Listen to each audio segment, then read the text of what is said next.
नमस्कार दोस्तों, PW only IAS पर एक बार फिर से आपका बहुत बहुत स्वागत है। दोस्तों, समंदर की लहरों पर बना ये पाम्बन ब्रिज इंजीनियरिंग के एक चमत्कार से कम नहीं है। बात है संडे 6 अप्रैल की, जब हमारे प्राइम मिनिस्टर नरेंद्र मोदी जी तमिलनाडु के रामेश्वरम को मेनलैंड से कनेक्ट करने वाले एक इंपॉर्टेंट ब्रिज, जो कि पहले था बट अभी उसका एक न्यू वर्जन लॉन्च हुआ है, जिसको हम बोलेंगे पाम्बन ब्रिज। ये देश का पहला ऐसा ब्रिज है जो कि वर्टिकली लिफ्ट होता है।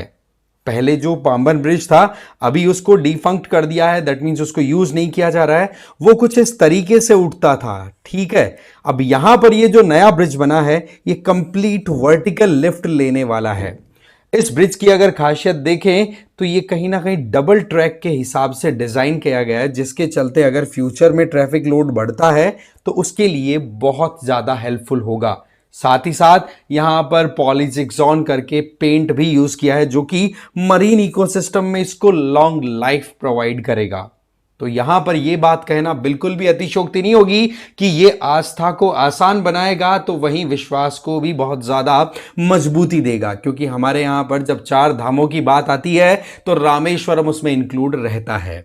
तो यहां पर ये जो न्यू पंबन ब्रिज लॉन्च हुआ है ना, इसके बारे में हमारे लिए बहुत सारी चीजें हैं जो हमें पता होनी चाहिए, चाहे फिर वो मैपिंग पॉइंट ऑफ व्यू से हो, टेक्नोलॉजी पॉइंट ऑफ व्यू से हो, या फिर इसकी different aspects point of view से हो। तो डिटेल में जानेंगे, बट आगे बढ़े उससे पहले एक तो आप मुझे फॉलो कर लीजिए क्यूआर कोड को स्कैन करके। मेरा नाम है रजनीकांत लाटा।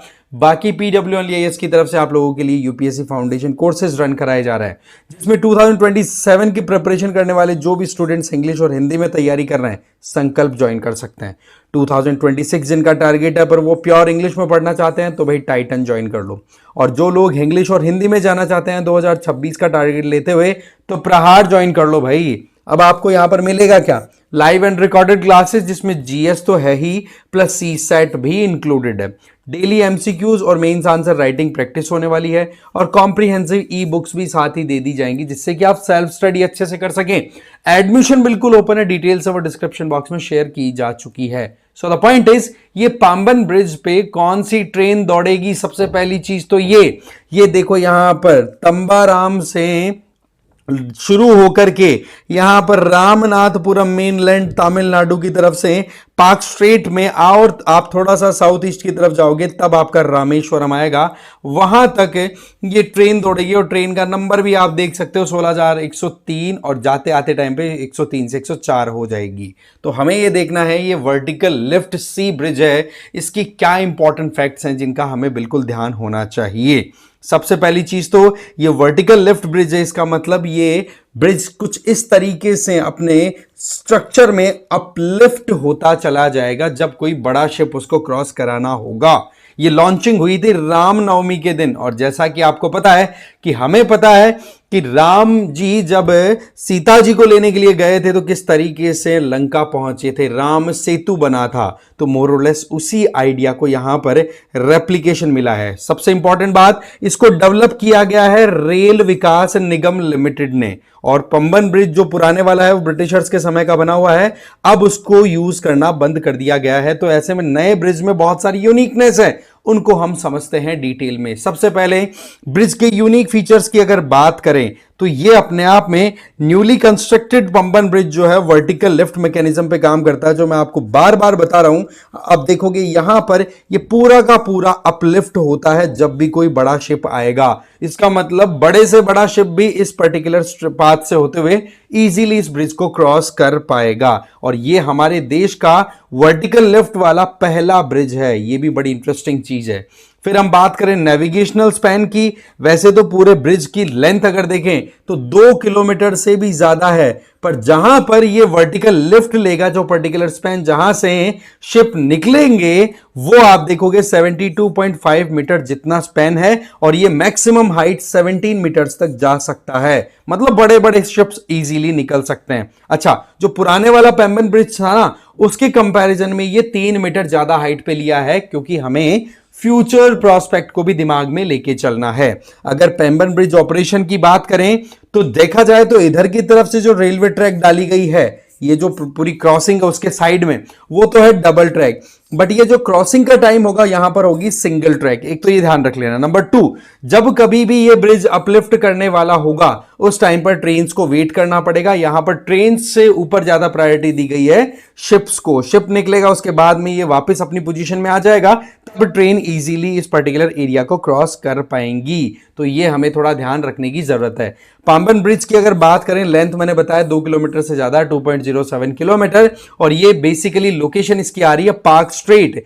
जैसा कि आप जानते हैं कि इंडिया और श्रीलंका को सेपरेट करने वाली वाटर बॉडी है, दैट इज पार्क स्ट्रेट। उसमें एक तरफ हमारा मेनलैंड आ गया, दूसरी तरफ श्रीलंका, और उसी तरफ अगर देखें तो तमिलनाडु के साउथ ईस्ट की तरफ ये थोड़ा सा एरिया आगे की तरफ एक्सटेंडेड है। वहां पर लोकेटेड है आपका रामनाथपुरम, और वहां पर लोकेटेड है मंडपम, और दूसरी तरफ उस ब्रिज से कनेक्टिविटी होने के बाद में रामेश्वरम का एक इंपॉर्टेंट आइलैंड है, दैट इज पाम्बन, इसलिए इसके नाम पर इसको रख दिया पाम्बन ब्रिज। अब आप यहां पर देख सकते हैं कि यहां जो नॉर्मल ब्रिज जो पुराने वाला वो तो यूं खुलता था, अब ये कंप्लीट अपलिफ्टमेंट लेता है, इसमें आपको कोई डाउट होना नहीं चाहिए। साथ ही साथ पाम्बन ब्रिज की लोकेशन की आप में कोई डाउट होना नहीं चाहिए, रामनाथपुरम डिस्ट्रिक्ट और रामेश्वरम को मेनलैंड से कनेक्ट करने का ये काम करने वाला है। कंस्ट्रक्शन चैलेंजेस की बात करें तो देखो यहां पर समंदर बहुत ज्यादा वोलेटाइल है, जो पानी की करंट्स फ्लो होती हैं बहुत ज्यादा फोर्सफुल होती हैं, क्लाइमेट भी बहुत ज्यादा एराटिक है, इस वजह से यहां पर कंस्ट्रक्शन करना बहुत ज्यादा मुश्किलों का सामना करना पॉसिबली है ही। ठीक है, यहां पर साइक्लोन स्टॉर्म्स का भी डर रहता है, तो अर्थक्वेक भी आते रहते हैं। तो ऐसी परिस्थितियों में इंजीनियरिंग पॉइंट ऑफ व्यू से यहां पर स्टेबिलिटी लिए हुए एक ऐसा ब्रिज जो कि 100 सालों तक की लाइफ लेकर के चल रहा है, तो हम इसको कोई चमत्कार से कम नहीं मानेंगे। हाई स्पीड ट्रेन की बात करें, पहले ट्रेन की स्पीड जो पुराने वाला पंबन ब्रिज था वहां पर 10 किलोमीटर पर आवर की स्पीड से ट्रेन को क्रॉस करना पड़ता था। अब इस ब्रिज के ऊपर हाईएस्ट स्पीड जा सकती है 160 kilometre per hour, but practical purpose के हिसाब से देखें तो ज्यादा भी नहीं, तो 80 किलोमीटर पर आवर की स्पीड से तो ट्रेन इजीली क्रॉस करने वाली है। अब आप सोच लो, ये 2 किलोमीटर का जो स्पैन था, जो कितना लंबा टाइम पहले कंज्यूम करता था, अब कितना टाइम सेविंग कंडीशन क्रिएट कर देगा। साथ ही साथ लाइफ स्पैन 100 सालों का इसके लिए बताया है, क्योंकि इसमें एक तो क्या है कि जो कुछ भी प्रोडक्ट यूज किए गए हैं ना, वो ऐसे हैं कि जो मरीन इकोसिस्टम में, पानी के इकोसिस्टम में भी सर्वाइव कर सकेंगे, चाहे कितना ही ज्यादा समय बीत जाए। टोटल कॉस्टिंग इस पर्टिकुलर प्रोजेक्ट की आई है 550 करोड़। अप्रूवल 2019 में मिल गया था। अब आप सोचो कि 6 साल में ये प्रोजेक्ट तैयार हुआ, दैट मींस गवर्नमेंट बहुत ही ज्यादा प्रॉम्प्टली एक्टिवली काम करती हुई दिखाई पड़ रही है। इस पर्टिकुलर ब्रिज की, नया जो ब्रिज बना है, इसकी कंस्ट्रक्शन में मटेरियल जो यूज हुए हैं उसमें आप देखो स्टील रीइंफोर्समेंट यूज किया गया, दैट मींस एक ऐसा स्ट्रक्चर जो कि बहुत ज्यादा स्ट्रेंथ प्रोवाइड करेगा। पेंट की क्वालिटी, पेंट जो यूज हुआ है दैट इज पॉलीसिलॉक्सेन, ये जो है ये कहीं ना कहीं कोरोजन नहीं होने देगा, मटेरियल को डिग्रेड नहीं होने देगा, प्रोटेक्शन प्रोवाइड करेगा उस पॉइंट ऑफ व्यू से। इसके अलावा ये जो यहां पर ब्रिज का मैकेनिज्म वर्टिकल लिफ्टिंग वाला किया है ना, इसको इलेक्ट्रोमैग्नेटिकली कनेक्ट किया गया है रेलवे सिग्नल के साथ में। कैसे जी? कि यहां पर अगर शिप वेटिंग के लिए आ गया तो ये जैसे ही ब्रिज अपलिफ्ट होगा तो ऑटोमेटिकली रेलवे ट्रैक की तरफ भी सिग्नल चला जाएगा कि भाई अभी ब्रिज ओपन नहीं है, आप लोग वेट करिए। पहले शिप निकलेगा, फिर ब्रिज अपनी प्रॉपर पोजीशन में आएगा, तब जाकर के आप इसको क्रॉस कर पाएंगे। तो ये सारा मैकेनिज्म क्या शो करता है कि वाकई में आज की जो हमारी मॉडर्न डेज रिक्वायरमेंट्स हैं उनको ध्यान रखते हुए ब्रिज तैयार किया गया है। अगर ओल्ड पैम्बन ब्रिज की बात करें तो मैंने बताया इसकी ओपनिंग इस तरीके से होती है, और ये मैक्सिमम कितना डिग्री तक ऊपर उठ सकता है, तो वो था 81 डिग्री, पर उसमें केवल छोटी बोट्स ही पास हो सकती थी। बट सवाल यह कि आज हम बड़े शिप्स को भी पास कराना चाहते हैं, तो ऐसी परिस्थितियों में हमारे पास में न्यू पैम्बन ब्रिज जो कि वर्टिकली लिफ्ट पॉसिबल करता है। 1914 में ओल्ड पैम्बन ब्रिज ब्रिटिश इंजीनियर्स ने बनाया था, और ये जो मैकेनिज्म जिस पे ये ऑपरेट कर रहा था पुराने वाला, उसको आप बोलते थे, मतलब ये जो गैप है इस स्पैन को हम बोलते थे, इस तरीके के ब्रिज में आप देख सकते हैं स्ट्रेजर्स स्पैन। ठीक है, ये 61 मीटर्स का था, बट ये मैक्सिमम 81 डिग्री तक ही जाया करता था। बट अब क्या है, 72 मीटर का तो आपने स्पैन दे दिया, और वर्टिकली 17 मीटर तक वो पूरा का पूरा ऊपर उठ जाएगा, और शिप्स हैं वो नीचे से इजीली निकल जाएंगे, और जैसे निकले तो ऑटोमेटिकली इसको फिर सेटल कर दिया जाएगा। ट्रेन है फिर अपनी नॉर्मल क्रॉसिंग कर पाएंगे। तो ये था एक बहुत ही इंपॉर्टेंट अपडेट जिसके बारे में हमें पता होना चाहिए कि किस तरीके से सरकार हमारे यहां पर इंफ्रास्ट्रक्चर को डेवलप करने में बिल्कुल भी पीछे नहीं है। किसी भी तरीके से हम अपने आप को कहते ना कि फ्यूचर रेडी बना करके चले in terms of transportation and maritime ecosystem. तो ये एक बहुत इंपॉर्टेंट अपडेट थी। इस वीडियो को यहीं खत्म करते हैं। Thank you very much.